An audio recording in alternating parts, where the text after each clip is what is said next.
Assalamualaikum warahmatullahi wabarakatuh. Wilujeng tepang dang deui sareng kince. Alhamdulillah kanggo dinten ayeuna tiasa nepangan deui. Sateuacanna dipedar simkuring nganuhunkeun kana tos like, komen sareng subscribe-na nya atur nuhun. Atuh di mana wae ayana mugia dipaparinan kasehatan sareng digampilkeun dina milari rezekina amin.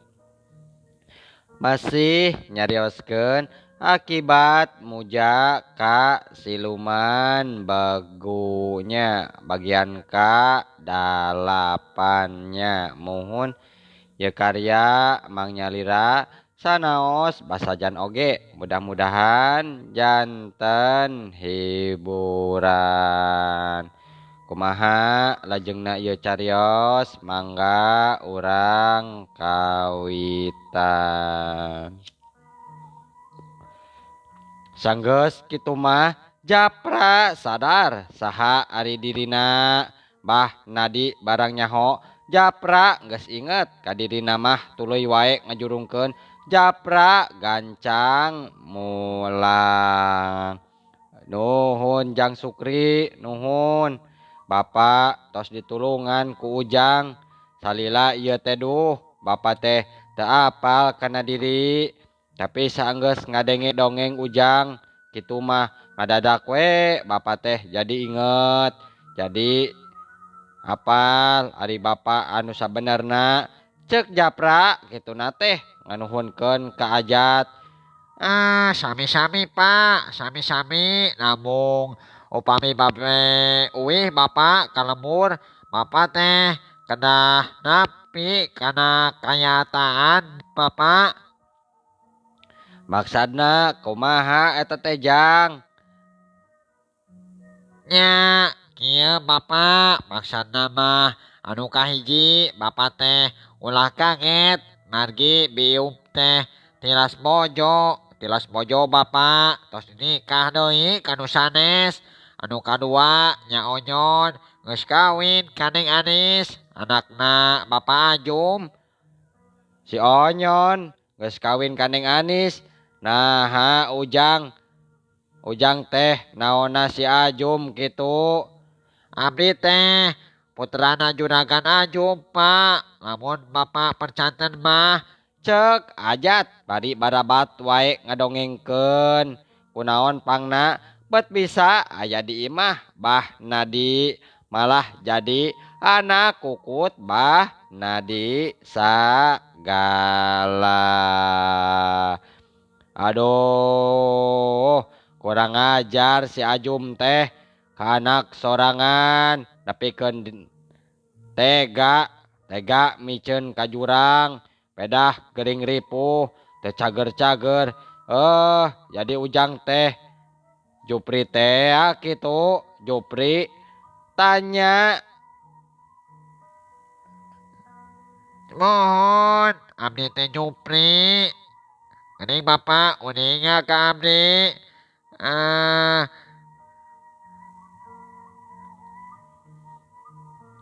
nya uninga Bapak mah Jang Sukri jadi salila ieu teh Ujang cicing di imah Banadi mohon abdi teh dikukut ku Mbah Nadi tapi sataun ti harita abdi teh dititipkeun wae ka Majaih rakana Mbah Nadi terus abdi diurus jeung digedekeun we ku Majaih abdi teh tos nganggep wae ka Majaih indung pituin sanajan kahirupan Majaih balangsak tapi kan ngabelaan sorangan tedahar oge asal abdi we tiasa dahar kitu tah ngadenge kitu teh unggutan japra teh saterusna mah ajat kusabab teu kuat hirupna sangsara jeung hayang mawa Majaih ka rumah sakit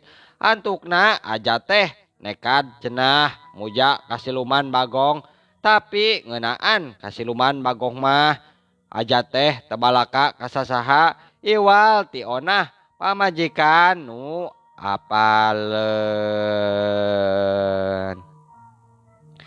nya geus sabaraha kali bebeja kabah nadi yen manehna hayang males kanyeri ka Ajum tapi kubah nadi dicaram wae sabab males kanyeri teh moal aya mangpaatna.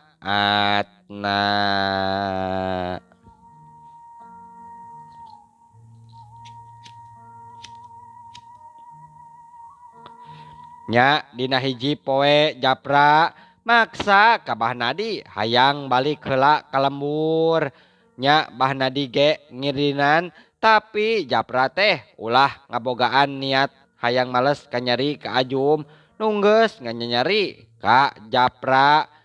Akhirna mah unggek moal cenah kitu teh lalakon Japra nu disangka geus maot ku juragan Ajum. Nya Japra basa nempo Ajum ngulahe kapeuhan tuluy manggul Ajum. Nya saterusna mah dibalangkeun ka juram Ajum teh saenggeus kitu mah Japra ngagedig rek ngajugjug imahna nu ti heula. Nya di perjalanan teh kabeneran Pak Amprok jeung Onyon. Onyon meuni colohok nempo Japra nu jadi bapana teh masih keneh aya di kieuna kitu deui Japra masih bengong nempo Onyon geus jadi jaka. Tungtungna mah Onyon jeung Japra silih gabruk bakat ku ngarasa sono. Onyon anaking, Onyon ieu bapak Kasep, ieu bapak hampura bapaknya hampura cek Japra bari murubut ku Cipanon. Bapak ieu teh bapak teh nyaan bapak cenah bapak teh geus maot alabatan ragrag ka jurang naha bet aya di dieu bapak. Alhamdulillah Jang, alhamdulillah kesana nu maha suci bapak masih bisa salamet. Hampura bapak Jangnya hampura rumasa bapak mah tamelar kanu jadi anak cek Japra bari ngusapan buk Onyon. Nya unggek meh sarua Cipanona meuni murubut.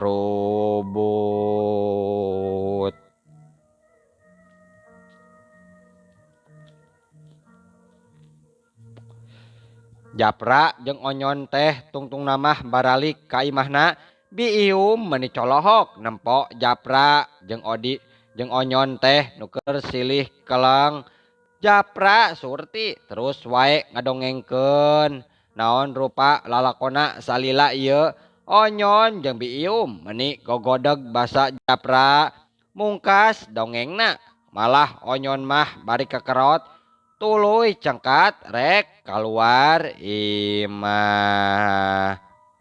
Rek mana Sujang? Rek mana ieu? Rek neangan si Ajum mak. Ka jurang susuganan hirup keneh sakalian wae ko Onyon diwarah mak jalma kitu mah. Montong Sujang, keun diantepkeun bae si Ajum mah atuh. Lamun manehna nya perlaya eta teh karma Jang tina bati pagaweanana atuh mun salamet mah sina meunang wae hidayah ti Allah cek Biium mamatahan Onyon.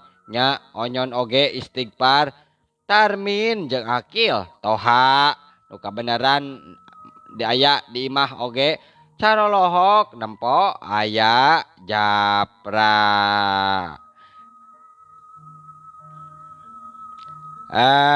Kang Japra ya teh. Aduh keningan tesangka Kang panghide di dieu cek Tarmin jeung Akil toha menimbeh barareng kabeh. Japra kalah malik nanya kanu tiluan. Naha si laing tiluan bet aya di imah dewek. Wah boa-boa aya maksud teu hade. Hati-hati euy, lamun maraneh boga niat teu hade ka anak jeung urut pamajikan dewek, nyawa sia kabeh tarohana. Ente, ente, abi mah ente aya maksud kitu Kang Japra, ente paralebun. Abi teh adieu mah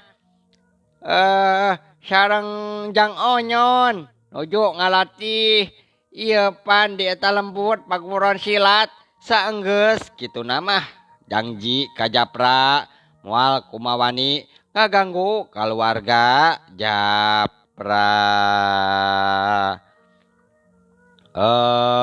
Syukur ari kitu mah atuh. Syukur. Yeuh, kuring teh hayang nyaho dongengna si Laing bet aya di darieu kabeh. Tanya Japra nu tiluan oge meuni barareng melong ka Onyon.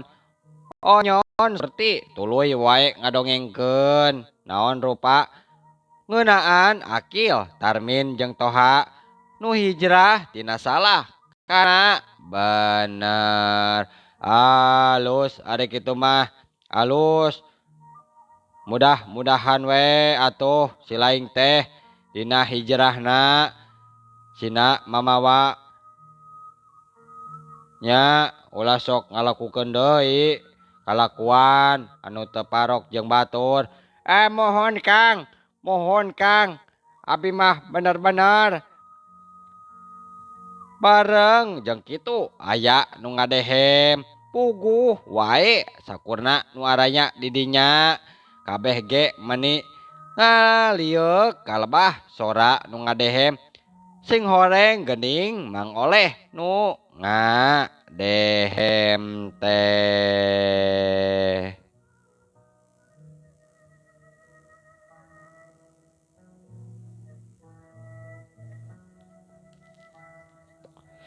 Mang Oleh harita keneh oge tuluy nyamperkeun nu keur ngarobrol harita dina dadana katempo aya peso balati nanceb nya ku Mang Oleh sasampoyongan lempangna bro namru puguh wae biium teh terus ngarontok ka Mang Oleh tapi Mang Oleh teh ukur nyebutkeun ngaran Cakra. Mang Oleh terus ngalepeskeun nyawa. Kang Oleh kunaon atuh ari akang teh kunaon digunasika kusaha akang teh kusaha Kang ngomong atuh Kang cek biium terus wae nyegeruk ceurik. Harita Japra terus ngareret ka Onyon.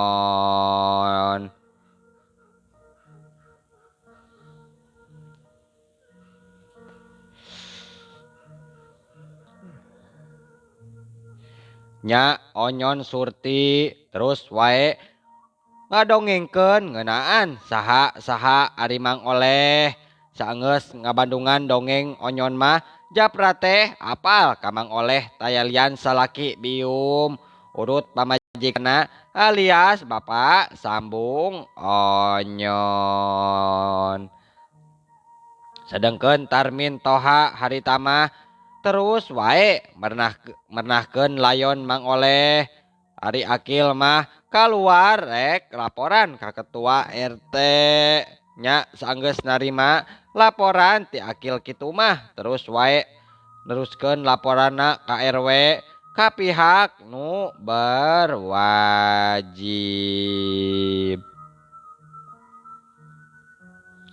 Nya gancangna carita Mang Oleh tuluy wae dipulasara sakumaha mestina nepi ka dikurebkeunana. Nya harita wanci pasosore Onyon Neng Anis Japra katut biium ngobrol di teras imahna. Tarmin sabatur-batur mah bebeja cenah rek olin ka kota.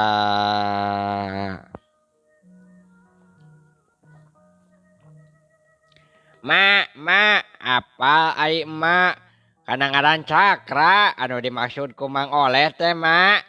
Mak, apal teu ka Cakra? Cek Onyon Japra jeung Neng Anis nganyakeun kana pananya Onyon. Nya bium teh teu gancang wae ngajawab tapi kituna teh teu lila pok nya Rita. Sujang ieu anak emak si Cakra anu dimaksud ku Mang Oleh nyaeta tah anakna Mang Oleh anu aya di kota Jang. Si Cakra teh jalmana lurus tunjung, kurang ajar, jeung manehna teh jahat pisan deui. Geus sabaraha kali datang ka dieu rek minta surat tanah nu sabenerna mah geus dihibahkeun ku Mang Oleh teh ka desa eta pikeun lahan keur masjid. Tapi si Cakra teh teu percayaeun, keukeuh menta surat tanah teh. Nya si Cakra ngancam lamun Mang Oleh teu mikeun surat cenah Mang Oleh teh baris dipateni Jang kitu. Aduh mak, astagfirullahaladzim. Eta mah sanes antepeun mak, sanes antepeun. Kudu bener-bener diwarah budak teh nya. Sedorhaka geuning kakolot wani maehan budak teh duh. Dasar ya Allah ya Rabbi. Benar-benar lurus tunjung mak si Cakra adik kitu mah. Geus mak ayeuna mah laporkeun wae tuman jelema kitu mah. Tuman Neng Anis bani curing hak basa ngaran Cakra disebut. Pok nanya ka Bium.